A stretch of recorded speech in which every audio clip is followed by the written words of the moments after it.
Hello everyone, this is 1995 Express, and it is summertime, meaning that I can put my focus more on my videos and take a break from schoolwork. I realize that I've been a bit disconnected from you guys for the past 5 months, partially due to the intense schoolwork, which thankfully paid off in the end, and partially due to having problems with my computer. In fact, not but a few weeks ago, after my last class, my laptop hit a major technical issue in which I could not log on. Windows would not start up properly. I had to try every method of getting it fixed until I finally resorted to sending my laptop back to its manufacturers, which luckily they were conveniently close to where I live. Of course they repaired it and now it's back and working fine, but for a few days during the 3 weeks I've had to wait, I felt wanting to work on my writings and lists and all that stuff.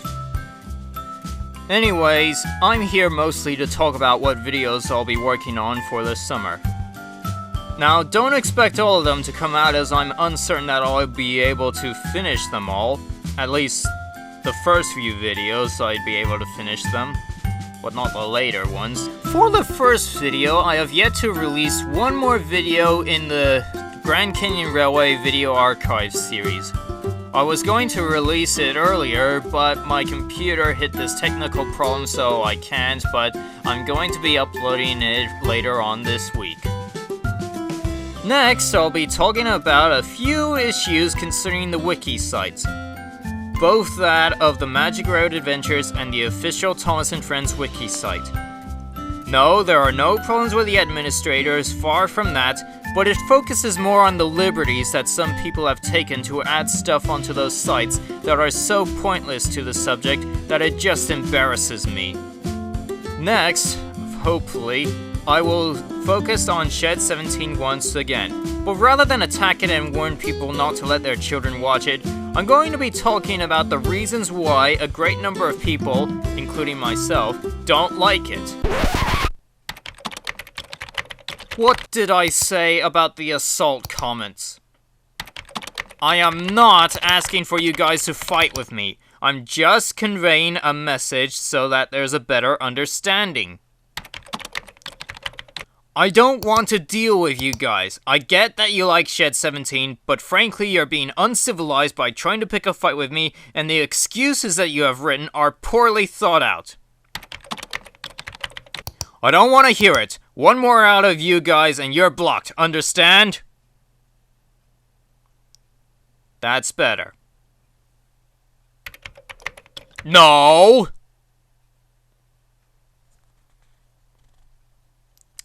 As I was saying, obviously there's been a rift between fans owing to the popularity of this gore-ridden fan film. Some don't understand why people like it, others don't understand why people don't like it. Each party knows what the other thinks about the matter, but they don't understand why, and so it has to take a rational, sensible pacifist to at least tone down the conflict by explaining why people don't like Shed 17 so that there's a better understanding. Now, as a person who doesn't like gore, violence, and horror, and is sympathetic to good characters and living beings, I myself cannot understand why people do like Shed 17, apart from what little comedic aspects are in it. But I will say, however, that I don't intend to attack anyone for liking Shed 17, as it is not honorable on my behalf. But for those of you who have been disrespectful, you'd best prepare yourself for a bit of scolding, because I am not going to tolerate rudeness and cyberbullying. Now... What? Pacifist. Doesn't like gore, violence, and horror. So? You shot me in the head and blew up a facility! An abandoned facility? No one was in Shed 17 when Thomas returned there because everyone was in the process of eliminating evidence. The only things that were in Shed 17 were corpses of failed experiments. Okay, shut up. That's not the point. The point is that bombing a building and shooting me in the head does not sound pacifist to me. Look, just because there were 2 times that I had to resort to violence doesn't mean that I am a full-time homicide. In fact, those were the only 2 times I ever did to resort to violence. All other showcases of destruction in my videos were done as an assault against me. Try hunting down that bomber that blasts me every time I criticize something about Rosie.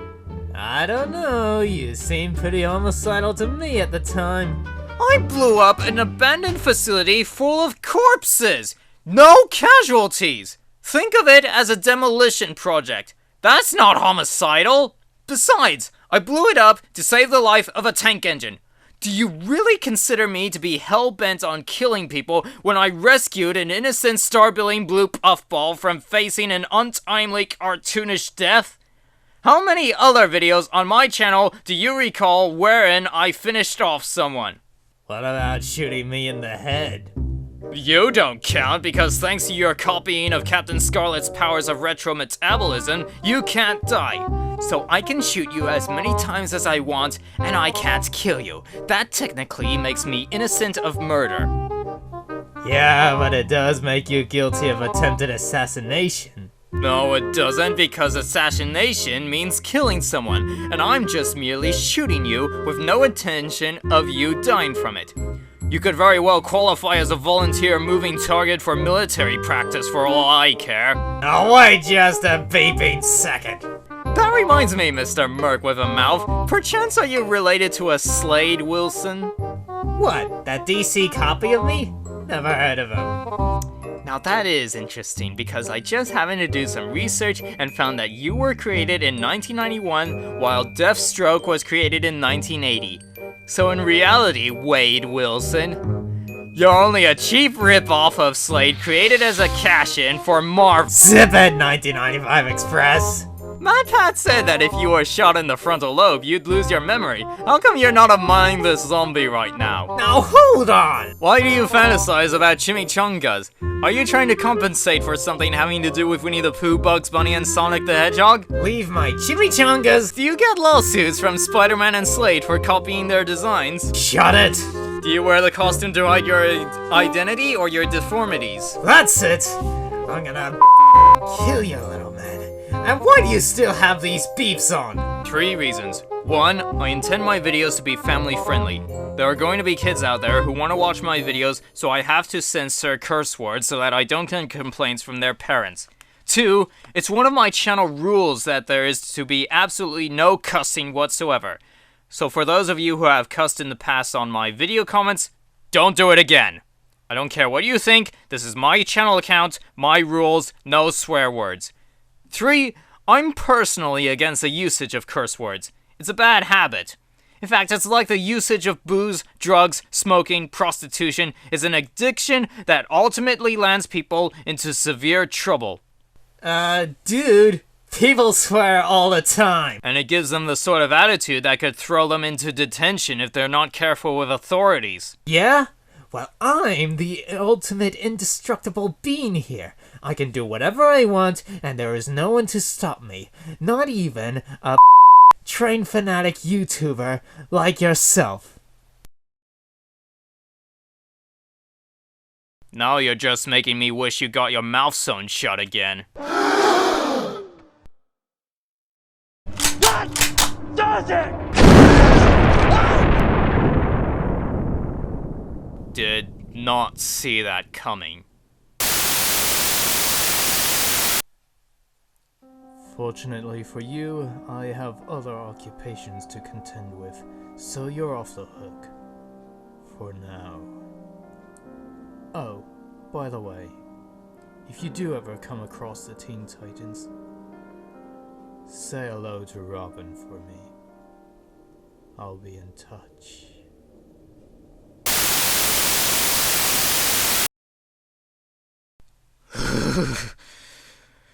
That man is scary.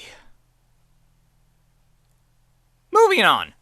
The next video will be focused on Leo Kim Video's Mad Bomber video, talking about how much of an influence it has been for me and my projects, and attempting to figure out how episode 2 might have turned out and who the Mad Bomber might be.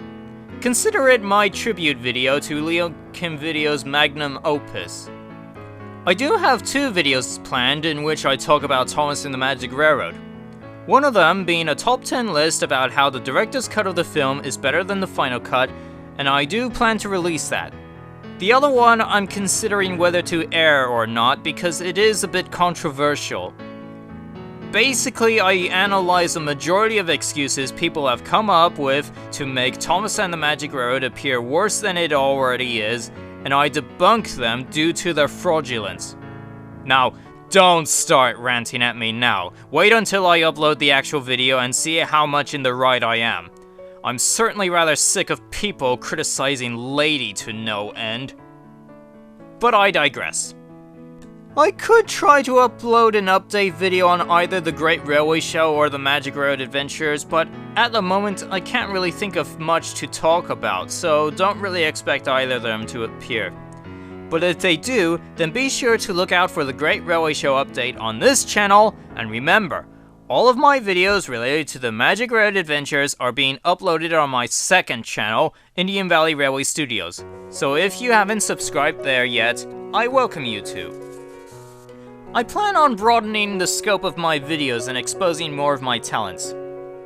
I do plan to upload more of my Thomas and Friends vocal auditions, and believe me, I have a ton to go through. I have a very wide range, but there may be some surprise videos that I might make over the summer that will cover some themes that I haven't done so before.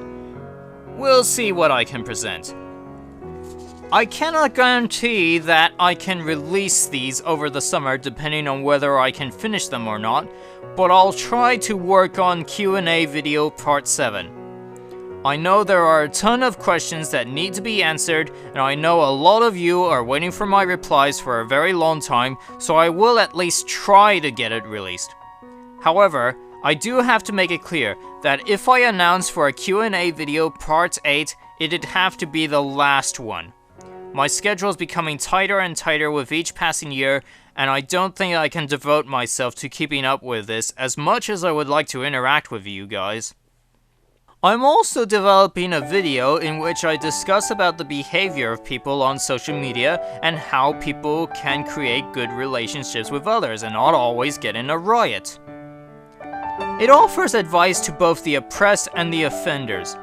To the offenders, I advise them to see the error of their ways, rethink about how they act, and hopefully accept what humility they may face. And to the oppressed, I encourage them with ways as to how to deal with whatever troubles they may face.